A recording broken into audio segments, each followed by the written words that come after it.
So when I work on someone, I will feel a release of the muscle, and I will say to the person, "Did you feel that release?" And they'll say, "Yes, I felt that release." So as you're working on someone, can you feel similar things that happening to the energy? Absolutely. You feel it become unblocked or it starts to move? Yeah, sometimes you can actually feel the energy movement, but then you feel things like the muscles relax and then the back drops and lies flatter and heavier on the massage table, those kinds of things. You see people shift their body as things get more into alignment. So there's a lot of that kind of physical thing. And then sometimes they'll have something that's like, I call it poofing, because we think of two different types of energy. We think of a liquid energy and what's called a gaseous energy. And sometimes people will have like a poof sort of thing.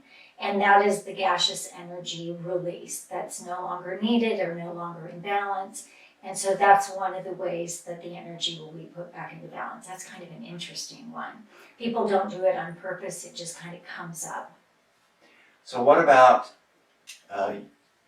yoga, meditation, things where you're doing physical things, but they're trying to put the body into balance. They're trying to do things so that you kind of become part of that homeostasis. Do you work with people who go to yoga and say, my yoga is improving because of this? Or are you having people that do meditation say, my meditation is getting better because of this? Yeah, so I haven't worked directly with people with meditation, but one of the things people say when they receive Jin Shin Jyutsu is that they get, especially when they come off the table, that they have not only a physical change, but they have a quieting of the mind, like meditation. So what is that? That's energy has started to move. We think of energy as going down the front of the body, that's the exhale. Up the back of the body, that's the inhale. Let go, receive. Let go, receive. So when people, especially people who are in their heads, big thinkers, mathematicians, sometimes I have executives I'll see before a big meeting because they want to have an open mind to be able to have some inspiration come in. So this will clear. So that's that meditation mind. Now with yoga, so I've got my yoga instructor, Lisa Sims, here in town. She's excellent. We had a little science experiment the other day at a yoga class where we did a Jin Shin Jyutsu practice that we call the main central, the main energy of the body, gets things moving in alignment, where we put one hand on top of our head, we're lying down, and we just kind of do a plumb line a little bit, step by step. It's kind of along the chakra system.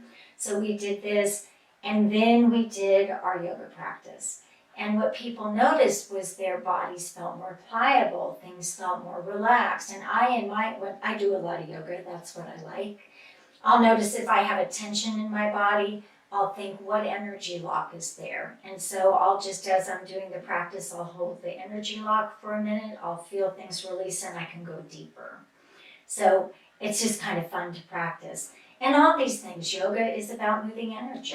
Meditation's about moving energy, getting things moving and clear so you can be, centered and in a whole place so you can receive this abundance. Have you had injuries in your life? Have you had injuries that you've had to kind of work through yourself with your own?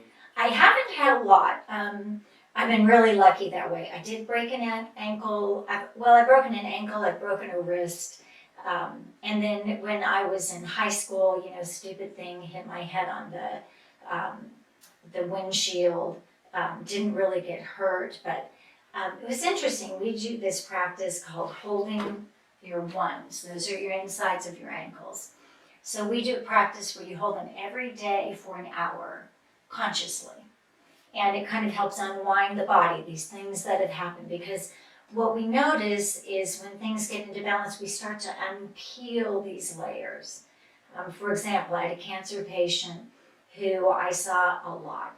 And the more I worked with her, things kept coming up, like, oh, my shoulder hurts. Well, when I was in 35, I was in a car accident, and that would feel better. Then, oh, my wrist hurts. Oh, when I was a teenager, I fell off a horse and did this. We went back with her until she was 6 years old, and she remembered falling off the jungle gym and hitting her head. So these things stay in the body. Like, for example, you think of somebody who has acne. So what do people say about acne? Don't worry, they're going to outgrow it. You know, teenager, that's going to dissipate, that's going to go away, it's going to be fine. Well, it doesn't actually go away. The disharmony of the deep tissue that's creating the acne just gets kind of covered under another layer. You know, we're just layers and layers of experience and change. And, you know, not all of it is negative either, right? Right. So Jin Shin Jyutsu is interesting that way, that we talk about it as unpeeling these layers.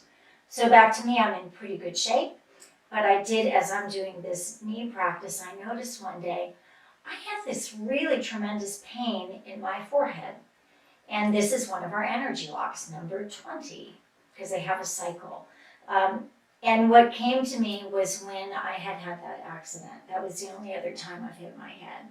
And so I worked with that until I felt it dissipate and go away. So that was just kind of interesting.